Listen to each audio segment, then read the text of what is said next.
What's up today, guys? Today, I bought a van.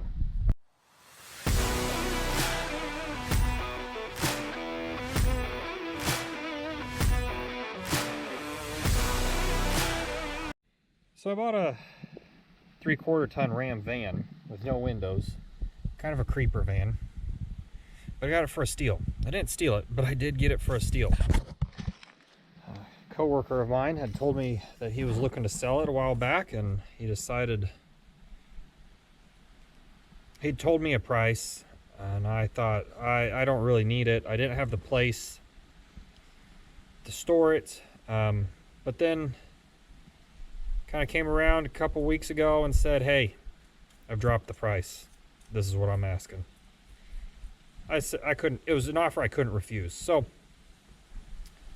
I bought it.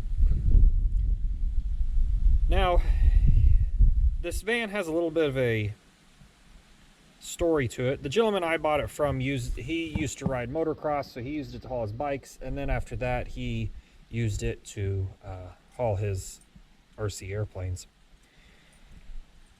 So with that being said, I bought it.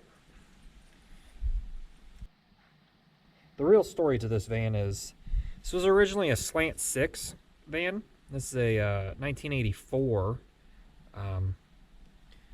It was a slant 6 van. He bought it in 2014. Drove it. The motor gave out. Believe it or not, a slant 6 gave out. He had issues with it. His buddy's a Mopar guy. They pulled a 360 out from under the workbench, put it in. A couple weeks later, the guy called him and said, hey, I gave you the wrong motor. That's a 360 out of a police car. I was trying to save that. And he said, well, it's already in. So that's kind of where we're at. Supposedly this is a cop motor. Cue Blues Brothers. So far, all I've done is I drove it to where it sits. We unloaded off the trailer and I drove it over here. It has a brake that's locking up, and it may have posi.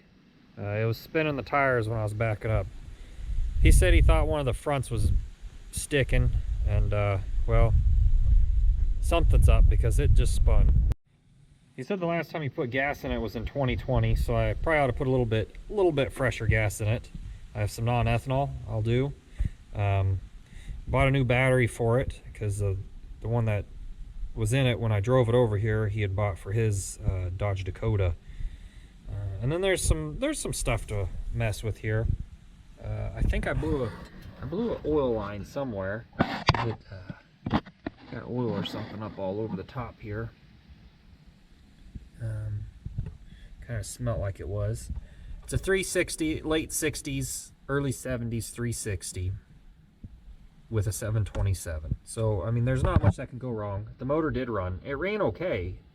I didn't take it down the road. So really in this video, we're just going to kind of rehabilitate it a little bit because I need to use it. I got new tires. The old tires are kind of weather checked. And as I move along this fairly rust-free van, the bead leaks on them, so they leak down. I dug a hole with this one, so it does have some power, but it's also kind of sandy here. I just bought some passenger tires. I'm going to pop them on these turbines this weekend and kind of see how it goes. Another downside is it's got the original 6-cylinder exhaust, so it's kind of not muffled, but choked a little bit. What really sold it for me was the Ted Nugent for President sticker on it. I thought about putting a big wizard on the side because I thought that would be pretty cool, but I don't know how the kids feel about that nowadays. I will say that the fuel gauge read empty, so hopefully this 5 gallons does something. I kind of want to get this brake situation fixed, as well as some new tires put on it before I drive it around and try to do an oil change on it and fix whatever else needs to be done. Well, so here we are. I ended up moving it last night because, well, with the rear end buried down like 6 to 8 inches in the rear, and then it being moist, it didn't really want to. The dog's sniffing my face. I just ate some pizza. it wasn't working out very well. It's kind of hard to get to, so I was trying to use the bumper jack. You could see it down in that area back there, and it works, but I decided let's move it out. So I fired it up, drove it down here, and I was trying to back it up and get it to a little bit more level spot because this is on a little bit of an incline, and this is where it flooded out. So now we have another issue of it flooding. But so I got the tires mounted and dismounted, so we got those to put on today. But as far as the front, both fronts are actually locked up. I cannot spin them without a bunch of mechanical leverage. And also, I believe it's the idler arm over there. When you get a tire on it, it's got a little bit more play. I'm not going to move it a lot. I got jack stands under it, but they are kind of shaky, so I'm not trying to do a whole lot right now. So I noticed that this brake cable is frayed there, so I think what I'm going to do is I'm just going to buy new front brake cables. Brake hoses. I'm going to try to bleed some pressure off, see if I can get these loose. So I'll hit them with some Croil and then try to take care of that here in a second. I need to figure out what's the kind of oil filter I need. And we need to do an oil change at some point. But I think I'm just going to replace the master cylinder. The fluid's all black. I don't think it's the proportioning valve. I kind of wonder if I don't know. Might be the master cylinder is kind of plugged up. So I think new master cylinder, new front brake hoses, and that should do us. I can't really check the rear because it's in park. But if I can get it to roll up front, I could do a lot more on the cement and not back here on the grass. So we'll go look at the other side. The other side's the same. I cannot get this to move. This brake pad actually looks better, so this is probably one of the ones that's dragging. I need to go look at that, see how shiny the other one is. I could smell burnt gas. This is the nerve-wracking side because we're on the downhill side right now, so if it falls, it's going to fall on us. And our group of helpers that are with me, the cat and the dog, they've come to see what I'm up to. But all in all, the underside of this thing, there is no rust. I can't find any, so I'm really stoked about that because this is an 85, so maybe I said it was an 86, but tile says it's an 85. So anyways, it's an 85 if I said that earlier. I do need to go through and grease everything. Sway bar bushings, I'm not worried about it. Again, this idler arm here, let's see if I can move this. Nope. When I get the tire on, you can see this idler arm here kind of shimmy back and forth, so there's some play in there. Not worried about it. Looks like we got a power steering line that leaks up here, a power steering pump.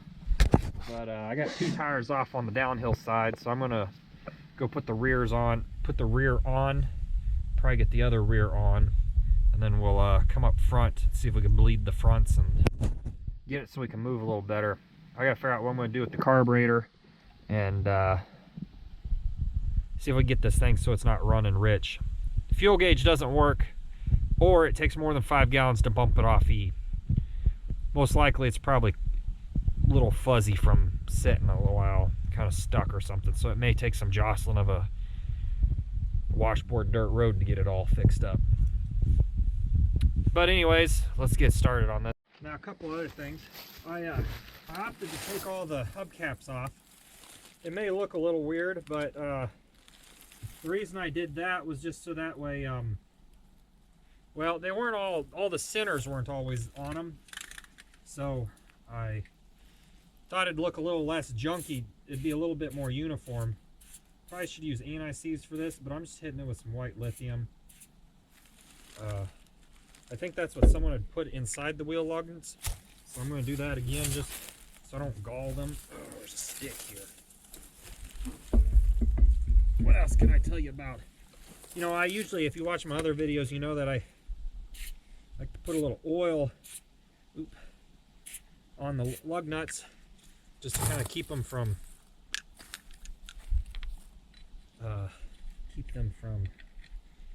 seizing on there. A little oil helps. And then what else can I tell you here? I'm going to run the impact in. I'm going to keep it on low, and I'll just tighten it up here later. So I'm going to set this to a 1 just so it snugs it up. Believe it or not, these are actual Mopar brand wheels. There's a little Chrysler star on the back.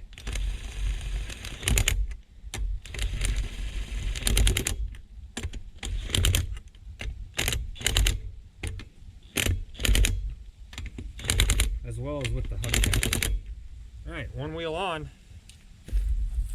Brakes aren't locked up back here. That feels pretty good, so I feel a little bit safer about having a tire on there.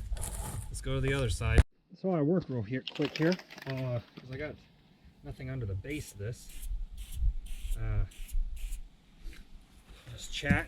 I actually have I have bumper jacks in all the vehicles I own, but I've always bought new jacks for them. And this is the first time I've ever used a bumper jack. It works pretty good. I can understand where the hesitation of using them comes from.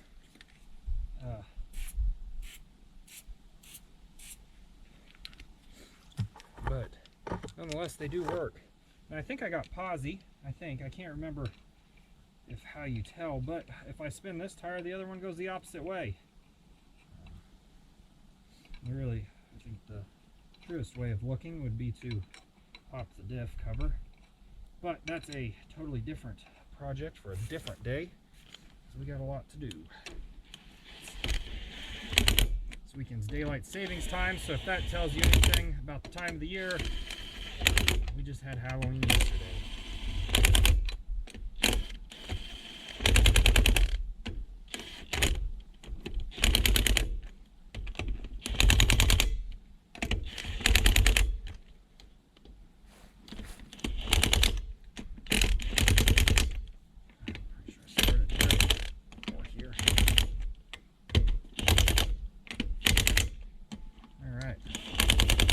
Make sure I get the cat out before I let it down. Well, here's a problem. I pulled this out and it ain't got any fluid coming out. Fluid in the reservoir.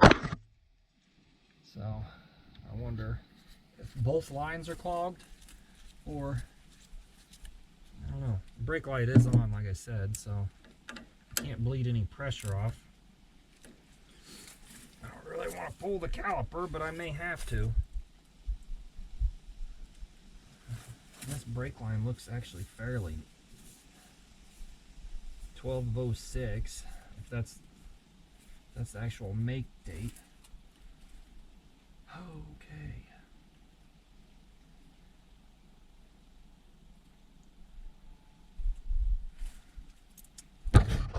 I do have a recording. All right, well, I'll try to unwedge this, I guess. Looks like. We'll go from there. Brake pads do look good. We'll try to back it off, see what happens there. Hopefully you guys can see what I'm doing. So I went and I beat the brake pad back a little bit. It did bleed off some of the pressure that was in there. So something's causing it not to release back up there. When I go to do the lines on some flat ground, I'll do them one at a time. And then what I'll probably do is take this all apart and just clean it. This looks to be like it was replaced fairly recently. Within the last, I don't know, I can't even say how long, but I mean, it's still got the rubber cap on it. The little nipple isn't all clogged up. If you've worked on old cars, you know those get clogged up pretty quick. You know that they rust in pretty quick. This one just broke loose. No penetrant needed. So anyways, I'll spin the wheel back straight. We'll go to the other side, put this tire on, then we'll go to the other side and get that side taken care of. If you watch my videos, you're going to learn I'm not a Mopar guy. So if I do something that's, oh, that's not good right there. It's contrary to the Mopar world. Just understand I am not a Mopar guy at all. So jack it up some more, I reckon. Maybe not.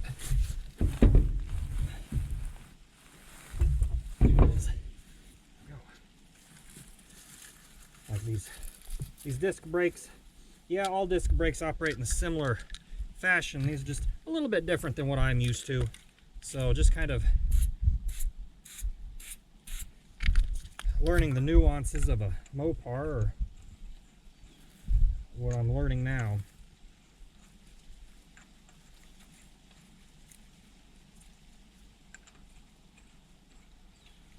All right, give it a couple more jacks.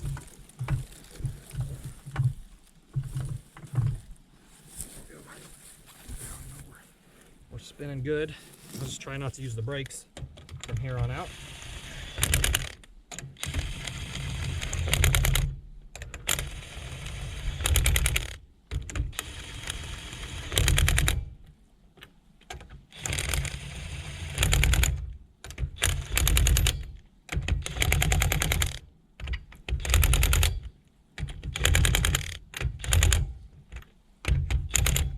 Well, hopefully it came out.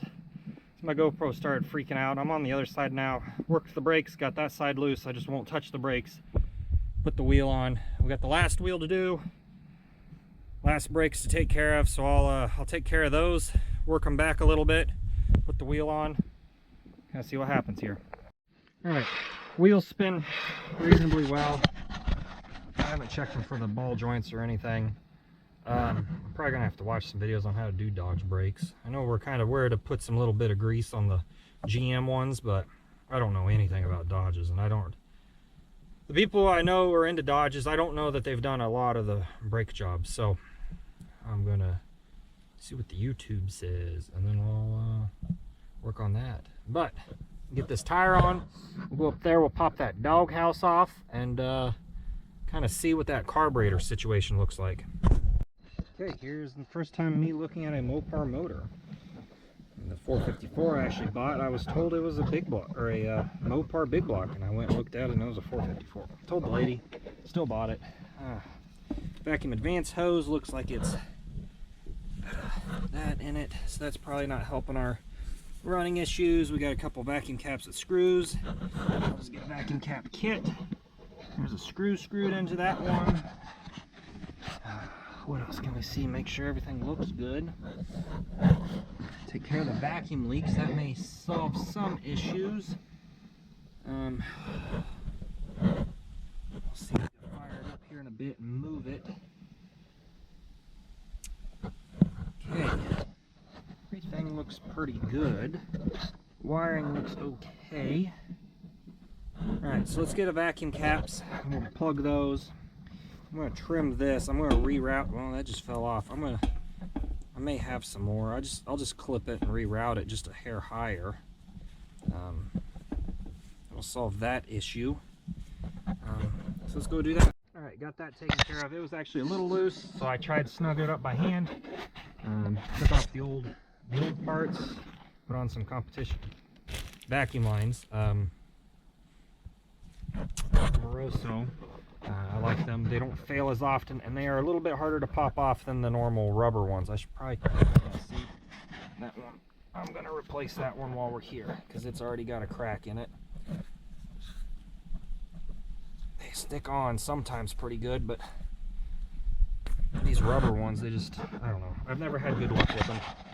So then you just find what size you have. Maybe a red.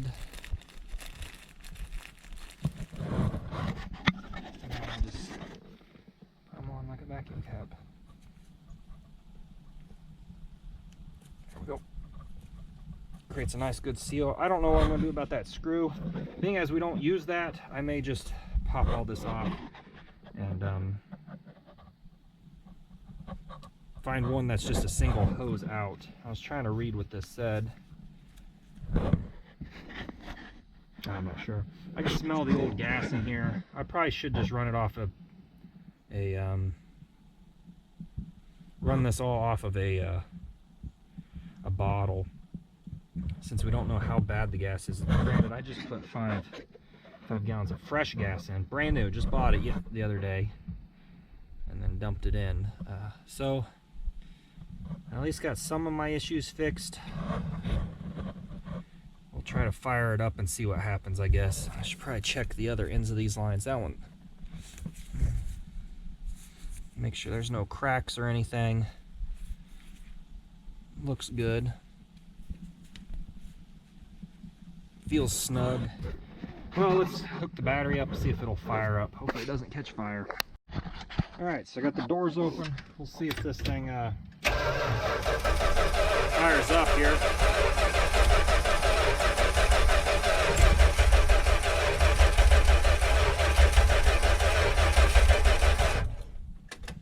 May have to prime it. I don't smell any bad gas gas up here anymore. I have a can of Seafoam.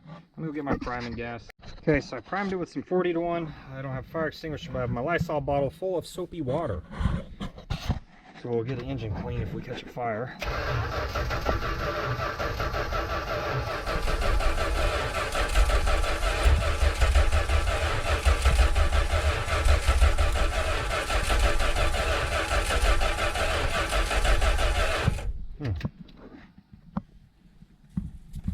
Give the flow to tap. Shouldn't have any issues. It's kind of a hard one to hit because it's kind of in a weak spot. Hopefully we didn't lose power. I think I have to hold the brake to.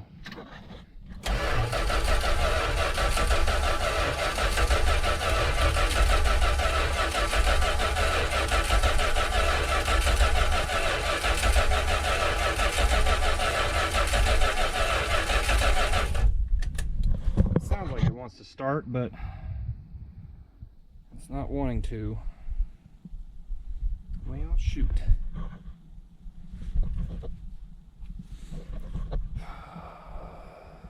I'm not sure why it's not now. Guess I'm gonna have to go back to the basics if it doesn't start here shortly. Kind of let it cool down a little bit. It's a random red wire. Never really looked under the dash, so.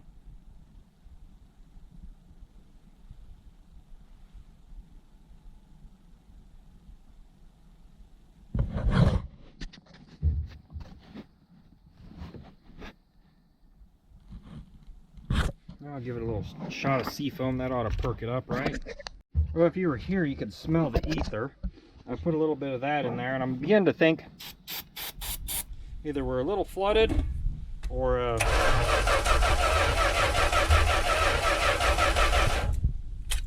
either flooded or we're not getting power to the points or something.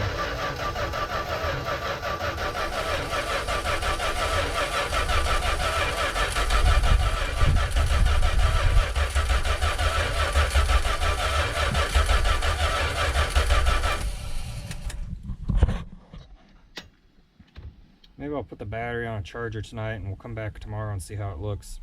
I'll have to put this doghouse and stuff back on, but I can do that. So, it just kind of sucks. It kind of flooded out on me. But, well, distributor's tight, so it's not moving around on us. That kind of sucks. It did run, drove here, then flooded. So, guess I could check the fuses. Look those over. Kind of see where we're at, I guess. Alright, well, this is going to be a tomorrow adventure. I'll probably pull it with the tractor back up to where I had it for the time being until we get some parts, so we can kind of troubleshoot this a little bit more and figure out what we need. Okay, so I got it pulled back to where it was. Today I'm going to focus on pulling the carb, cleaning the carb up. It's not supposed to rain this week, so I can kind of do this at my own leisure. It definitely smells like old gas in here. The other thing I think I'm going to do is I'm going to add a loop in this bridge here. I'm going to loop it out and around and put a actual clear filter in. Well, hold on, let's go look at the front. So I bought a new Wix filter. And these filters aren't your normal filters because it kind of has a T off the side, so it has a return line. And I don't really want to clog that bad. I think what I'll do is I'll come off here. I'll do a loop out with a clear filter so we can see what's going on out here, and then we'll loop up into the steel filter. That way we have two filters, kind of like what that one fella does online. I forget his name now, but that way it kind of gives you a chance to catch stuff before it gets too bad, and I can actually see what's going on. Mice have not seemed to have found this vehicle yet, so I'm kind of happy about that, and I don't mind that. But I still need to get this van running because I kind of need to use it. So, without ado, as I always say, I'm going to pull that carburetor and we'll get busy cleaning it.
I think the hardest part's going to be the washer stack up on this throttle setup.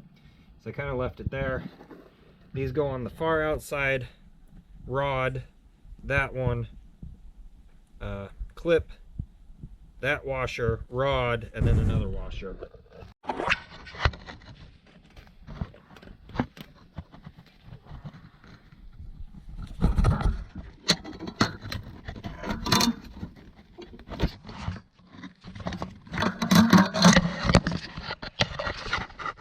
Okay, so the throttle, the kickdown spring attaches underneath down to this, and then the throttle spring was attached to, I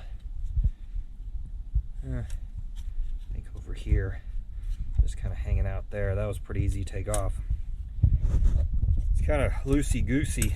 Quarter jets seem to be always a little better, but this ain't no quarter jet. Maybe it is. It might be a Rochester. I'm not sure. Pulled the fuel line off, so really I got to pop these 4 half-inch bolts off, I think. I'm going to need a wrench for that one. So let me do that. Alright, the carburetor's off. The gas in it is yellowish green. You can just smell it's old. So I'm going to pull this apart and just kind of give it a good hosing off, and then kind of see how it is. Put it back together and see if it'll fire up.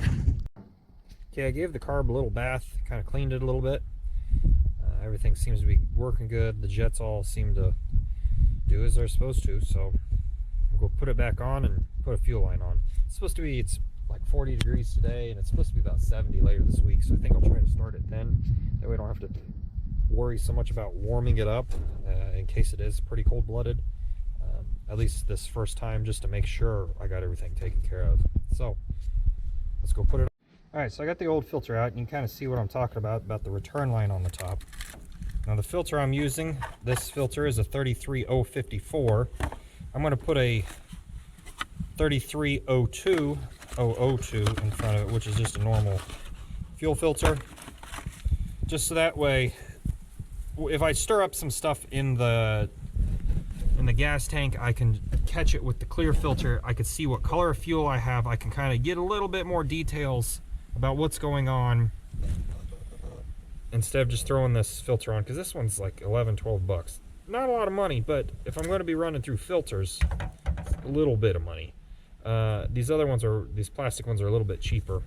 I'll just loop it out over to here, and that way we can kind of see what's going on. I guess you couldn't see, but loop it out over here. I got some Continental hose for that, some bulk 5/16 I've had, so we'll get started on that project. All right, same day. I lied. I kind of curious to see if it will actually start or what we actually are pulling up. So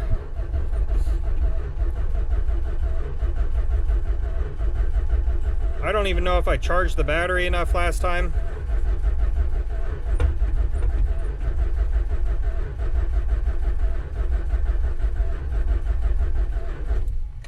Let's see what we got up here. Yeah, you can definitely tell that fuel is green-ish, which isn't good. I can smell it up there. It's probably in the carb. I would hope by now. I guess I'll crank on a little bit more, see if I can baby it out. I don't know. Maybe I fouled the plugs real bad. Might have to go into the actual ignition system, see what's going on. So I continued working on the van the same day. I just had to break the video up, so there's going to be a part 2 and probably a part 3 and 4 and 5, because it's been a several month-long project here now. With that being said, stay tuned for more, because we dive into the wiring. That's a little hint at what's coming up. Thanks for watching. Again, stay tuned for more, at least part 2.